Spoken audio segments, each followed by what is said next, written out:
ल आज हामी पढ्छौँ स्क्वायर नम्बर र क्युब नम्बरको बारेमा। आज हामी पढ्छौँ स्क्वायर नम्बर्स र क्युब नम्बर्सको बारेमा। आजको यो भिडियोमा चाहिँ हामी के पढ्छौँ भने स्क्वायर नम्बरको बारेमा मात्रै पढ्छौँ है त। आज हामी पढ्छौँ स्क्वायर नम्बर्सको बारेमा। अब स्क्वायर नम्बर भनेको के हो? स्क्वायर नम्बर भनेको चाहिँ के हो भने टु नम्बर छ नि, नम्बर 2 चाहिँ अरू कुनै नम्बर अथवा अल्फाबेटको राइट साइडको टुप्पोमा आउने क्या। अब जस्तै कि अल्फाबेटमा हेर्छौँ भने ए नै लिग, राइट साइडको टुप्पोमा अब 2 आयो भने यसलाई हामी के भन्छौँ? अब स्क्वायर नम्बर भन्छौँ। त्यसरी नै नम्बरमै आयो अरे सपोज 3 कै राइट साइडको टुप्पोमा 2 आयो भने यसलाई हामी के भन्न मिल्यो? स्क्वायर भन्न मिल्यो। त्यसरी नै 7 को माथि 2 लेख्यो भने यसलाई नि हामीले के भन्न मिल्यो? स्क्वायर भन्न मिल्यो हैन त। अब यसको यो यिनीहरूको मिनिङ चाहिँ के हो भने अब ए स्क्वायर भनेको छ भने हामीले यसलाई ए इन्टु ए गर्न मिल्छ क्या। भन्न खोजेको यो नम्बरलाई हामीले दुईचोटि मल्टिप्लाई गर्नुपर्छ भनेर भन्छ। कसले? स्क्वायर नम्बरले। अब जस्तै यो भयो एउटा, अर्को चाहिँ छ हाम्रो के चाहिँ 3 स्क्वायर। अब 3 स्क्वायर भनेको के हो? हामीले 3 लाई के गर्न मिल्छ? दुईचोटि मल्टिप्लाई गर्न मिल्छ। 3 इन्टु 3, 3 3 कति हुन्छ आन्सर? 3 3 9।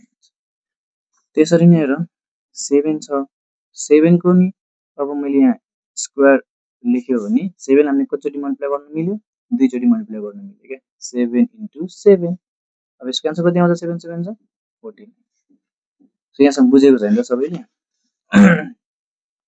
त्यसपछि हामीले अरू कुरा चाहिँ के बुझ्नुपर्छ भने कतिपय मान्छेहरूले एउटा कमन मिस्टेक चाहिँ के गर्छ भने हेर है, मैले यो रेड पेनले देखाएँ मिस्टेक चाहिँ। अब सपोज कतिपयले के गर्छ भने 7 स्क्वायर छ भने उनीहरूले के बुझ्छ भने 7 लाई 2 ले मल्टिप्लाई गर्ने भनेर बुझ्छ क्या। जस्तै कि 7 इन्टु 2 गरिदिन्छ अनि 7 2 के हुन्छ?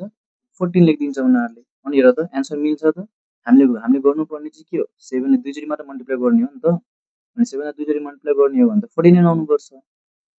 तर यहाँ हेर त कति आउँछ? यहाँ अरूले मिस्टेक गर्यो भने कति आन्सर आउँछ? 14 आउँछ। सो यो हाम्रो के हुन्छ? मिस्टेक हुन्छ क्या। हामीले गर्नुपर्ने चाहिँ के हो? स्क्वायर नम्बर आयो भने हामीले नम्बरलाई दुईचोटि मल्टिप्लाई गर्नुपर्छ भनेर बनेको हुन्छ। अब यति कुरा बुझिसकेपछि हामीले अरू कुरा चाहिँ के बुझ्नुपर्छ भने अब एउटा म ठुलोमा लेख्छु ए स्क्वायर। अब यसको नाम हुन्छ अनि यसको नि छुट्टै नाम हुन्छ क्या। त्यो चाहिँ हामीले बुझ्नुपर्छ ल। अब हेर है, माथि जुन टुप्पोमा नाम नम्बरहरू आउँछ नि भनेको अहिले 2 छ, हामी पछि क्युब पनि त पढ्छौँ नि त। सो टुप्पोमा नाम आयो भने अथवा टुप्पोमा नम्बर आयो भने यसलाई हामीले भन्छौँ जहिले पनि एक्सपोनेन्ट। के भन्छौँ? हामीले एक्सपोनेन्ट भन्छौँ है त। अनि एक्सपोनेन्ट नभनेर कहिलेकाहीँ हामीले यसलाई पावर पनि भन्न मिल्छ है त, पावर भनेर। अनि त्यसपछि हेर यो तलपट्टिको जुन नम्बर छ नि यसलाई हामीले भन्छौँ बेस। यसलाई हामीले के भन्छौँ? बेस भन्छौँ है। बुझेको छैन त यति कुरा? सो अब यसमा हामीले के बुझ्न सक्छौँ भने यदि एक्सपोनेन्टमा जति नम्बर आउँछ हामीले बेसलाई त्यतिचोटि नै मल्टिप्लाई गर्ने है भन्न खोजेको। अब इन केस अब हामी पछि गएर क्युब पढ्नेवालामा हुन्छौँ हैन त। अनि क्युबमा चाहिँ के हुन्छ भने पावर 3 हुन्छ क्या। अब यो भनेको चाहिँ के हो? हामीले बेसलाई 3 चोटि मल्टिप्लाई गर्नुपर्छ भनेर भन्छ है। यो अहिले हामी पछि क्युब नम्बर्समा हामी पढिहाल्छौँ। अहिले हामी स्क्वायर नम्बर नै हेरौँ। भन्न खोजेको म यतापट्टि तिमीहरूलाई एक्सर्साइज दिन्छु, तिमीहरूले यसो कपी पेन्सिल अथवा पेन बोकेर यसो प्र्याक्टिस गर्दा हुन्छ है त। अब म यहाँ दिन्छु। सपोज एउटा हामीले के दियो मैले तिमीहरूलाई 3 को स्क्वायर दियो। 3 को स्क्वायर दिएपछि तिमीहरूले एकछिन भिडियोलाई पज गरेर गर्दा पनि भयो हैन त, नत्र भए यहाँ सिक्दा पनि भयो है त। अब 3 को स्क्वायरको भ्यालु निकाल भनिहाल्यो भने तिमीले के गर्नुपर्छ? सुरुमा फर्स्ट स्टेप 3 स्क्वायर भनेको हामीले बेस नम्बरलाई दुईचोटि मल्टिप्लाई गर्ने हो हैन त। अनि 3 3 जा कति हुन्छ? 9 हुन्छ। भयो?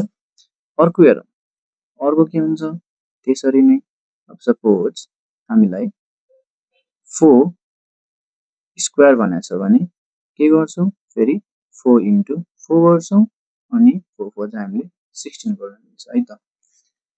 ल यति गर्न आइहालेछ भने अब हामी फेरि अर्को पार्टतिर जाउँ है त। अर्को पार्टमा चाहिँ तिमीले के गर्न सक्छौ भने हामीले स्क्वायर नम्बर्स पनि हामीले आफैले लेख्न मिल्छ क्या। यदि केही मल्टिप्लिकेसन्सहरू दिएको छ भने अब सेम नम्बर मल्टिप्लाई भयो भने हामीले स्क्वायर लेख्न मिल्छ है। भन्न खोजेको ए इन्टु ए भनेको छ भने यसलाई हामीले ए स्क्वायर गर्न मिल्छ क्या। किनभने हेर त बेस सेम छ, बेस सेम भयो भने हामीले माथिपट्टि पावरमा 2 लेख्न मिल्छ। अर्को चाहिँ के हो बी इन्टु बी गर्यो भने के हुन्छ हामीले बी स्क्वायर गर्न मिल्छ। त्यसरी नै अब सपोज 10 इन्टु 10 नै लेखेको छ भने हामीले के गर्न मिल्यो 10 को माथिपट्टि स्क्वायर लेख्न मिल्यो क्या है। अनि अर्को कुरा चाहिँ के हो भने अब यहाँ ए को पावर 2 नै किन आउँछ हैन त। बी इन्टु बी गर्दा बी स्क्वायर नै किन लेख्छौँ हामीले 10 इन्टु 10 गर्दाखेरि 10 2 नै किन आउँछ है। यसको पनि लजिक छ है। यसको लजिक चाहिँ के हो भने हेर ल यहाँ ए इन्टु ए गर्ने बेलामा मल्टिप्लाई गर्ने बेलामा हामीले बेस सेम राख्छौँ, हामीले बेस सेम राख्नुपर्छ अनि यसको माथिपट्टि सधैँ केही नलेखेको बेलामा 1 हुन्छ अरे क्या। अनि जब हामीले मल्टिप्लाई गर्छौँ नि यो माथिको 1 र माथिको 1 के हुन्छ प्लस हुन्छ क्या।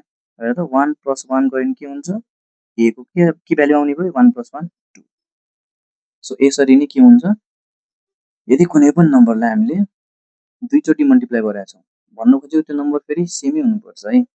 त्यही सेम नम्बरलाई हामीले दुईचोटि मल्टिप्लाई गर्छ भने त्यसको हामीले स्क्वायर लेख्न मिल्छ क्या। अब जब हेर यहाँ अर्कोपट्टि बी इन्टु बी नै गरेको छु हेर त तलको यो नम्बर त सेम छ, नम्बर सेम छ भने ठ्याक्कै के हुन्छ माथिपट्टि पावरमा केही नभएपछि 1 हुन्छ पक्कै पनि हैन त। अघि मैले भनेकै थिएँ।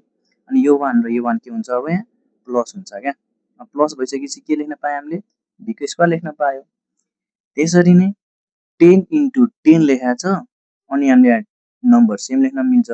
माथिको पावर हामीले के गर्न मिल्यो प्लस गर्न मिल्छ क्या। अनि यो प्लस गरेपछि के हुन्छ 10 को पावर 2 लेख्न मिल्छ हामीले। सो यसरी नै हामीले के गर्छौँ यसरी नै हामीले यदि कुनै पनि सेम नम्बर दुईचोटि मल्टिप्लाई भएको छ भने हामीले स्क्वायर लेख्न मिल्छ। सेम नम्बर मल्टिप्लाई भएको छ भने हामीले डाइरेक्ट स्क्वायर लेख्न मिल्छ। सेम नम्बर मल्टिप्लाई छ भने डाइरेक्ट हामीले के गर्न मिल्यो स्क्वायर लेख्न मिल्यो। सक्यौँ।